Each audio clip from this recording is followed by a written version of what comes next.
Allez, hop. Qui ouvre le bal? Christophe. Miguel, bonjour. On revient un petit peu sur ce match face à Dijon et sur ce but. Vous n'avez pas eu 1000 occasions. Comment on fait pour rester dans son match dans des conditions pareilles qui sont pour le moins hostiles et difficiles? Bonjour. Déjà, c'était compliqué durant les 3 derniers matchs. On se crée pas beaucoup d'occasions, on subit beaucoup. Et là, on avait tous à cœur de bien faire et au moins d'accrocher un résultat. Donc après, on était vraiment tous ensemble, tous solidaires et ça a payé. Avant de passer au match de demain à Nîmes, juste revenir avec vous sur cette découverte du Sporting Club de Bastia, sur ce début de saison. Vous avez été remarqué par de nombreux supporters. Vous êtes peut-être celui qui entraîne aujourd'hui le plus d'enthousiasme du côté des tribunes de Fouriagne. Passer du Paris FC à Bastia, c'est forcément découvrir quelque chose de différent. C'est peut-être plus proche de ce que vous aimez dans le football. Ouais, c'est sûr, c'est jouer devant du monde. N'importe quel footballeur aime ça. Et aujourd'hui, je me plais bien ici et je pense que ça se voit sur le terrain.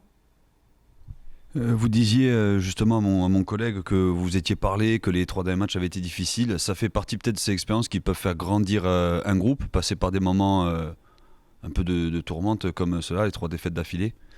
Ouais, c'est sûr que ça peut faire grandir un effectif et faut être toujours ensemble, toujours soudés et rien laisser paraître.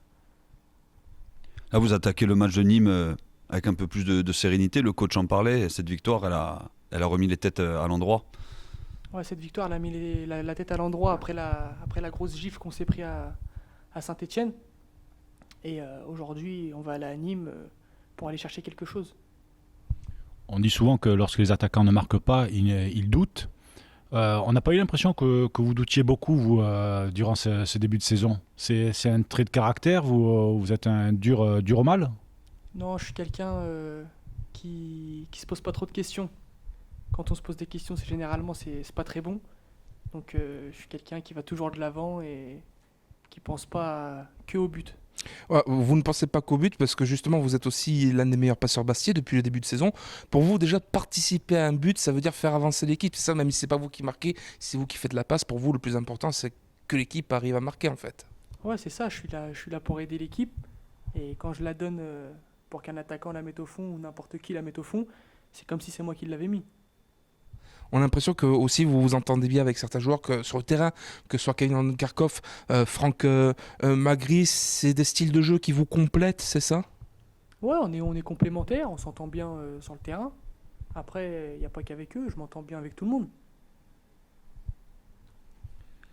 Nîmes joue de manière assez défensive avec 5 défenseurs. Pour vous, quelle sera la difficulté dans ce match en tant qu'attaquant?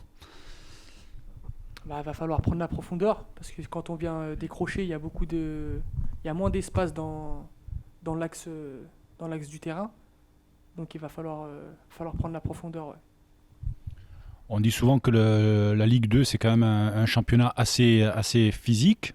On a vu qu'il y avait des défenseurs qui dépassaient souvent le 1m85. Pourtant, vous arrivez à vous imposer. C'est quoi qui fait la différence chez Miguel Alfarella? Franchement, je pourrais pas vous dire. Je sais pas. Peut-être que je me déplace bien ou je pourrais pas vous répondre à ça. Après, je gagne des duels, j'en perds.